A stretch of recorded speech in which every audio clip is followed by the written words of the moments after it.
Welcome. If you're listening, chances are you're navigating or thinking about navigating the really complex world of divorce as a man. Yeah, and it's a journey that, let's be honest, can feel pretty overwhelming. You might feel like you're facing an uneven playing field, maybe based on some outdated ideas. Exactly, we're hearing that a lot.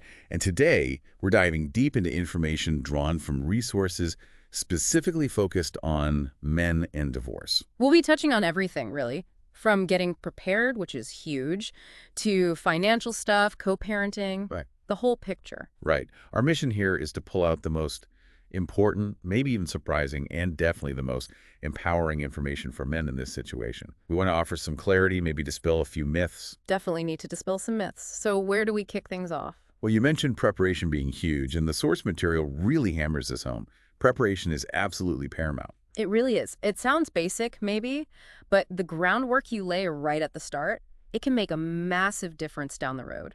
And there's a statistic in the material that really jumps out. Apparently, women initiate the divorce in, what, 69% of cases? That's the number, yeah.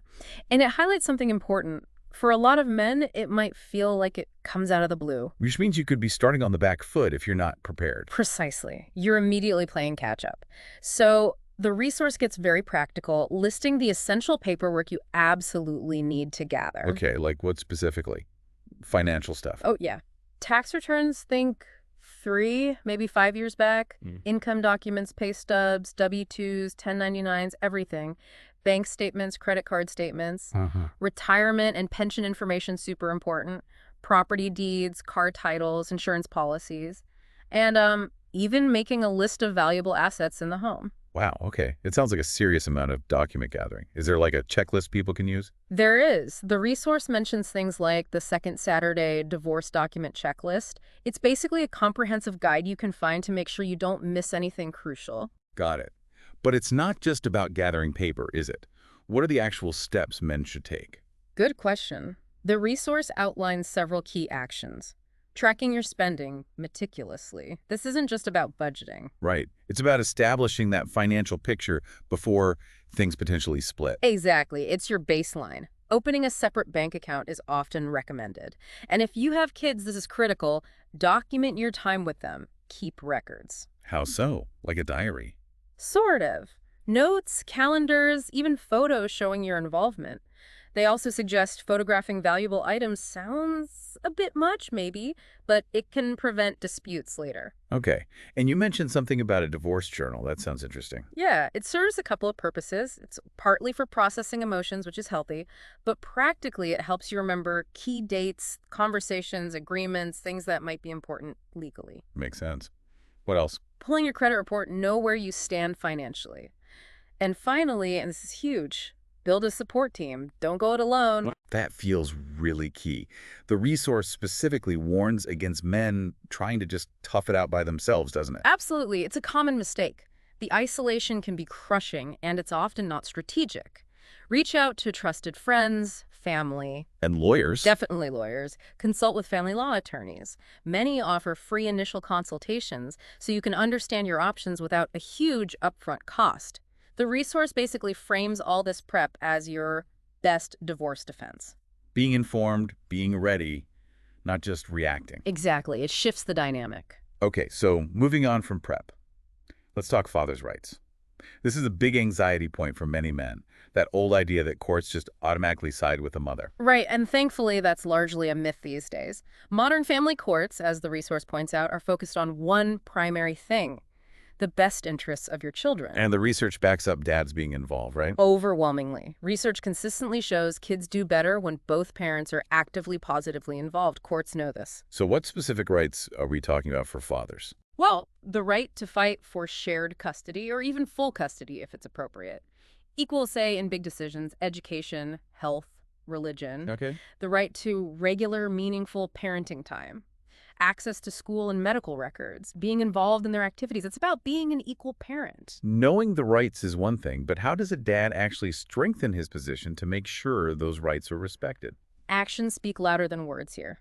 Document everything. That journal we mentioned. Use it. Save texts, emails about school stuff, doctor visits. Keep track of the time you spend, receipts for things you buy for them. So proof of involvement. Exactly. Stay involved with their school, make sure your place is genuinely kid-friendly, keep communication with your ex as civil as possible. Easier said than done sometimes, I know. And the big one. Never, ever badmouth the other parent in front of the kids, ever. It backfires and it harms the children. That seems crucial. So the takeaway is, it's about your actions as a dad, not your gender. Precisely. The resource really emphasizes that. Focus on being the best, most involved dad you can be. That's what courts want to see. Okay, let's pivot to finances. Always a tough part of divorce. The resource acknowledges the huge financial hit it can be. Yeah, and it notes that, according to Pew Research, men are still the primary breadwinners in, 55% of marriages. So often they've also been the primary retirement savers. Which leads us straight into alimony or spousal support. Lots of assumptions there. Huge assumptions, and the resource tackles that head on. That old idea that only men pay. Not true. Right, you mentioned the Pew Research showing wives are the main earners in 16% of marriages. Exactly. So in those cases, men absolutely can and do qualify for alimony. It's not about gender. It's about financial equity post-divorce. So when might a man qualify to receive support? Several scenarios. Maybe he put his career on hold for her education or job. Maybe he was the main caregiver for the kids. If he earns significantly less. If he left the workforce to manage the household.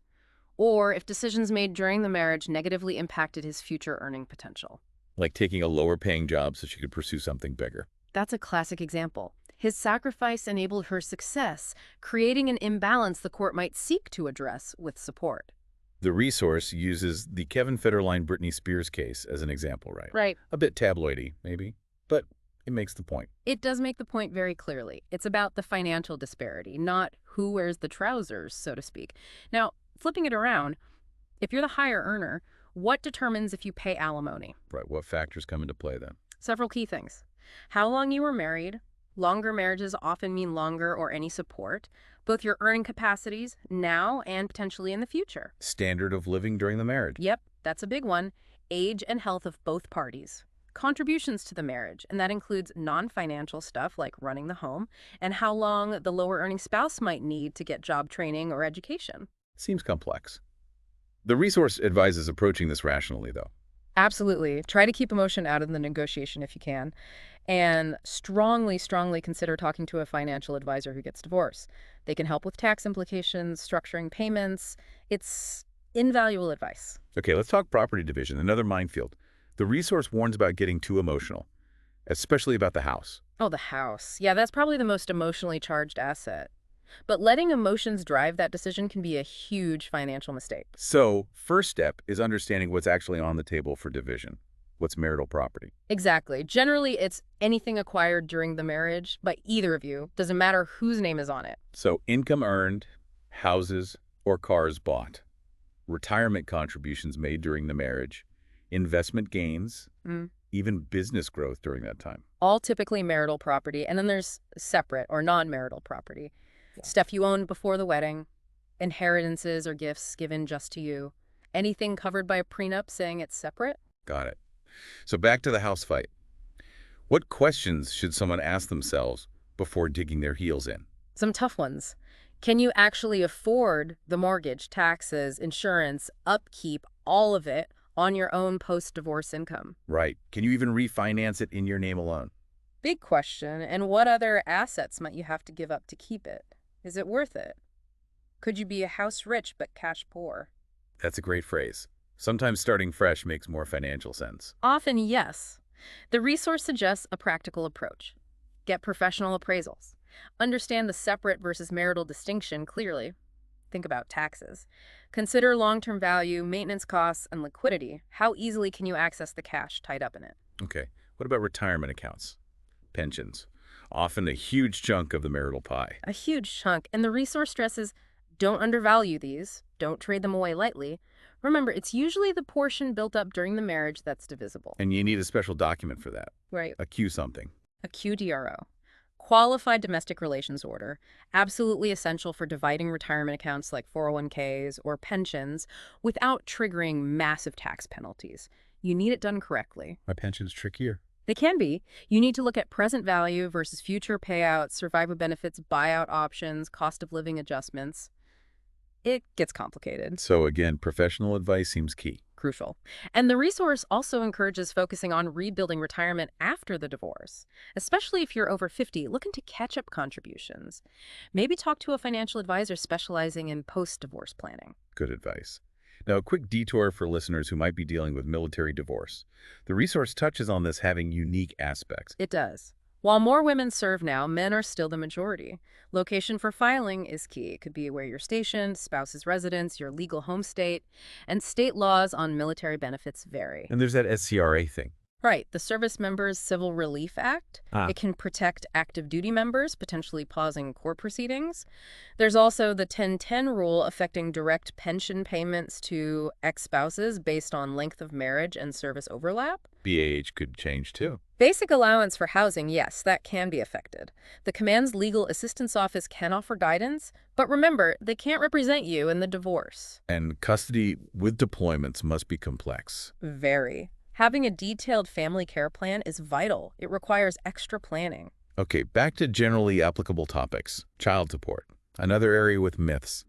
The resource emphasizes it's gender neutral. Absolutely. It's about the children's needs. The higher earner pays, simple as that, whether it's mom or dad. And how is it calculated generally? Most states have formulas. They look at both parents' incomes, number of kids, how much time each parent has them overnights usually, healthcare costs, childcare, any special needs. The resource advises against seeing it as a win or loss, right?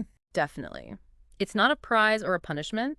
It's about maintaining the kid's standard of living as much as possible across two households.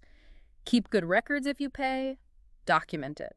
If you receive, track how it's used for the kids. Can it be changed later? Yes, if there's a significant change in circumstances, job loss, major income change, etc., you can petition to modify it. But you have to go through the proper legal channels and act quickly. And not paying has serious consequences. Very serious. Wage garnishment, license suspension, even jail time in some cases. And if you're not receiving court-ordered support, there are legal ways to enforce it. Again, the focus always circles back to the kid's well-being. Okay, the common image of divorce is this ugly court battle. But the resource talks about alternatives. Yeah, it pushes back against the idea that hiring the most aggressive lawyer and fighting it out in court is somehow stronger. It costs way more too, right? Significantly. Litigated device can run tens of thousands. Mediation might be a few thousand up to maybe $9,000. Big difference. And other downsides to court. It's public record. It takes forever. You hand control over to a judge who doesn't know your family, and it can absolutely poison the co-parenting relationship. So what are the better options? Mediation. Mediation is one. A neutral professional helps you both negotiate your own agreement. You can still have lawyers review it. It's aiming for a win-win or at least a mutually acceptable outcome. And collaborative divorce. That's another. It's a team approach. You each have specially trained lawyers committed to settling out of court. You might bring in neutral financial experts or child specialists. So choosing these isn't weakness, it's strategy. Exactly. More control, lower cost, faster, more private. It's often the smarter way to go if both parties are willing. Which brings us back to that support team. Mm. The resource really stresses not being totally self-reliant here. Yeah, divorce is not the time for rugged individualism. First call. A family law attorney, ideally one experienced with representing men. They know the landscape. And then the financial person. A certified divorce financial analyst, a CDFA. They see the long-term money implications, not just the immediate split. Super valuable. Therapy is mentioned too. Absolutely. Managing stress, thinking clearly, learning co-parenting skills. It helps you, helps your kids, and courts actually tend to view it positively. What about a divorce coach? That's another potential team member. They help with setting goals, staying focused, decision-making, communication strategies, more practical, day-to-day support. And sometimes you need even more specialists. For complex cases, sure. Real estate appraisers, business evaluators if there's a family business, forensic accountants if you suspect hidden assets, tax advisors. Yeah. Build the team you need. Okay, so you get through the legal process. Yeah. Then what? The resource talks about moving forward, rebuilding life after divorce. Which is crucial. It acknowledges that post-divorce isolation can hit men particularly hard. Research suggests unmarried men sometimes have fewer close friends. So it's not just about ending something, but starting something new. Exactly. Rebuilding is active. Acknowledge the feelings, grief, anger, whatever, but actively work towards that new life. How? What practical things? Physical and mental health are linked. Exercise, hobbies, joining groups. Reconnect with old friends, make an effort to build new social circles. Support group. Men's support groups can be incredibly helpful talking to guys who get it. The resource really underscores balancing, prioritizing your kids with taking care of yourself, too.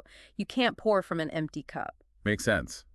And if someone is right at the beginning of this, feeling lost, the resource mentions specific help. Yes, it specifically recommends something called a Second Saturday workshop.